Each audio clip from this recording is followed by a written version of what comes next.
గర్భం నుండి ఆవిర్భవించిన దేవాలయం భారతదేశంలో ఎక్కడ ఉంది? ఈ ఆలయ ప్రదేశం నుండి మొదటి మనిషి ఈ ప్రపంచంలోకి అడుగు పెడతాడని మీకు తెలుసా? ఆలయ పరిసర ప్రాంతాల్లో అసలేం జరుగుతుంది మరియు అక్కడికి వెళ్లిన భక్తులను భయభ్రాంతులకు గురిచేసే అంశాలు ఏమిటి? స్త్రీలలో జరిగే ఋతుస్రావం అక్కడ అమ్మవారికి సంవత్సరానికి ఒకసారి జరుగుతుందని, మరి ఆ సమయంలో పక్కనే ఉన్న నది ఎందుకు ఎరుపు రంగులో ప్రవహిస్తుంది? మరి ఆ నీటిని తాగితే ఏమవుతుంది? ఈ ఆలయంలో సంవత్సరానికి ఒకసారి జరిగే అంబుబాచి మేళ గురించి మీకు తెలుసా? మరి ఆ సమయంలో 3 రోజుల పాటు ఆలయాన్ని ఎందుకు మూసివేస్తారు? అలాగే ఆ సమయంలో మగవాళ్ళని ఎందుకు లోపలికి అనుమతించరు? అందరికీ తెలిసిన అష్టాదశ శక్తిపీఠాలు కాకుండా ఇంకా ఎన్ని శక్తిపీఠాలు ఉన్నాయో మీకు తెలుసా?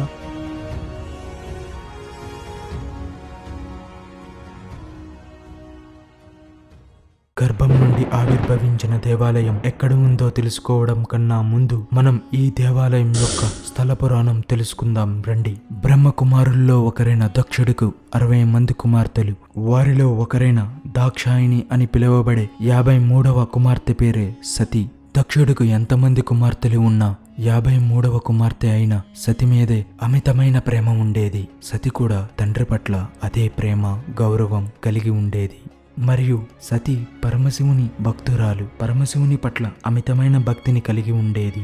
పరమశివుణ్ణి వివాహం చేసుకోవాలి అనుకునేది సతి. కానీ దక్ష మహారాజుకు పరమశివుడి యొక్క జీవన శైలి విధానం నచ్చేది కాదు మరియు వారిద్దరి వివాహానికి దక్ష మహారాజు అంగీకరించడు. అయితే తన తండ్రికి వ్యతిరేకంగా ఆ పరమశివుణ్ణి వివాహం చేసుకుంటుంది. ఆగ్రహంతో ఉన్న దక్షుడు శివుణ్ణి అవమానించడం కోసం దక్షుడు బలి అనే గొప్ప యజ్ఞాన్ని నిర్వహిస్తాడు. అయితే శివుడు మరియు సతీదేవిని మినహాయించి బ్రహ్మ, విష్ణు మరియు ముల్లోకాల్లో ఉన్న ఋషులు, దేవతలందరికీ ఆహ్వానాన్ని పంపిస్తాడు దక్షుడు. తన తండ్రి ఆహ్వానించినప్పటికీ సతి శివుడితో ఆ యజ్ఞానికి వెళ్తాను అని అంటుంది. కానీ శివుడు ఆ యజ్ఞానికి వెళ్ళడం మంచిది కాదు అని, అది మనల్ని అవమానించడానికేనని చెప్తాడు. అయినా సరే సతి తన తండ్రితో రాజీ పడాలనే ఆశతో యజ్ఞానికి హాజరవుతుంది. అయితే దక్షుడు అహం గర్వంతో అందరి సమక్షంలో శివుణ్ణి అవమానిస్తాడు. తన భర్త అవమానాన్ని మరియు తన తండ్రి చూపిన అగౌరవాన్ని తట్టుకోలేక సతి యాగంలో ఉన్న అగ్నికి ఆహుతవుతుంది. సతి మరణవార్త వినగానే పరమశివుడు భయంకరమైన వీరభద్రుడిని సృష్టించి దక్షుని సైన్యాన్ని మరియు యజ్ఞాన్ని నాశనం చేసి దక్షుని శిరఛేదనం చేస్తాడు. శివుడు తన దుఃఖం మరియు కోపంతో సతీదేవి యొక్క కాలిపోయిన శరీరాన్ని మోస్తూ తాండవ నృత్యాన్ని చేస్తాడు. శివుణ్ణి శాంతించపరచడానికి మరియు అతని నుండి విశ్వాన్ని రక్షించాలి అంటూ ఋషులు, దేవతలు విష్ణుమూర్తిని వేడుకుంటారు. అప్పుడు విష్ణుమూర్తి తన సుదర్శన చక్రాన్ని ఉపయోగించి సతీదేవి శరీరాన్ని 51 భాగాలుగా చిత్రం చేస్తాడు. అవి భూమిపై వివిధ ప్రదేశాల్లో పడి 51 శక్తిపీఠాలుగా ఏర్పడతాయి.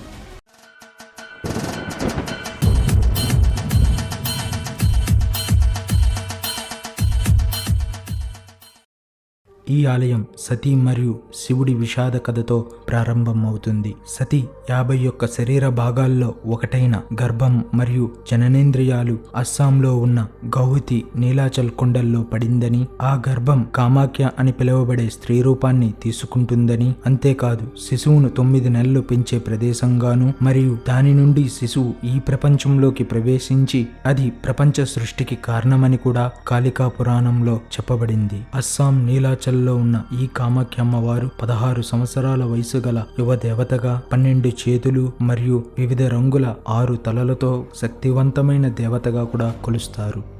ఈ ఆలయం 8వ శతాబ్దంలో వెలుగులోకి వచ్చింది మరియు 16వ శతాబ్దం ప్రారంభంలో అప్పటి రాజులు ఈ ఆలయాన్ని ధ్వంసం చేసిన తరువాత 17వ శతాబ్దంలో కోచ్ రాజు అయినటువంటి నారాయణ ఈ ఆలయాన్ని నిర్మించారు.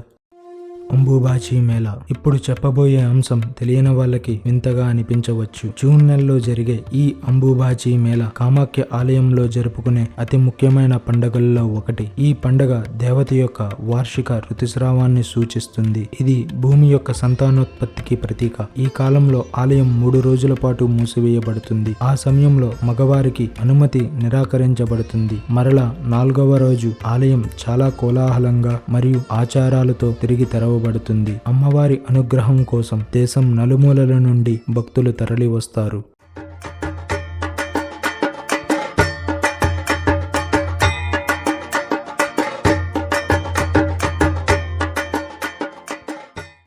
అమ్మవారి వార్షిక ఋతుస్రావం జరుపుకునే 3 రోజులు కామాఖ్య దేవాలయానికి ఆనుకొని ఉన్న బ్రహ్మపుత్ర నది ఎర్రగా ప్రవహిస్తుంది మరియు ఈ నీటిని త్రాగితే సర్వరోగాలు నయమవుతాయని ఇక్కడ భక్తుల యొక్క నమ్మకం. స్త్రీలు ఆరోగ్య సమస్యలు మరియు సంతాన సమస్యల కోసం ఈ అమ్మవారిని ఎక్కువగా ఆరాధిస్తారు. ఆలయ వార్షిక అంబుబాచి మేళ విపరీతమైన రద్దీ, భారీ సంఖ్యలో భక్తులు రావడంతో తొక్కిసలాటలు కూడా జరిగిన సంఘటనలు కూడా ఉన్నాయి. ఆలయం యొక్క మారుమూల ప్రదేశంలో సంక్లిష్టమైన ఆచారాలు మరియు తాంత్రిక విద్యలు ఇక్కడ సందర్శకులను భయభ్రాంతులకు గురిచేస్తాయి. ఈ ఆలయం మన భారతదేశంలో ఉందని మీలో ఎంతమందికి తెలుసు? మీలో ఎవరైనా ఈ ఆలయానికి వెళ్ళుంటే కింద కామెంట్ చేయండి. అలాగే మీకు జరిగిన అనుభూతిని కూడా కింద కామెంట్ చేయడం మర్చిపోకండి. మన భారతదేశంలో ఉన్న ఇలాంటి మరెన్నో రహస్యాలతో కూడిన దేవాలయాలను మరియు నేను ఈ వీడియోలో చెప్పిన 51 శక్తిపీఠాల గురించి మరియు వాటి యొక్క ప్రాముఖ్యతను గురించి కూడా రాబోతున్న ఈ టెంపుల్ ఎపిసోడ్స్ వీడియోస్ లో నేను మీకు చూపించబోతున్నాను. That's it for video.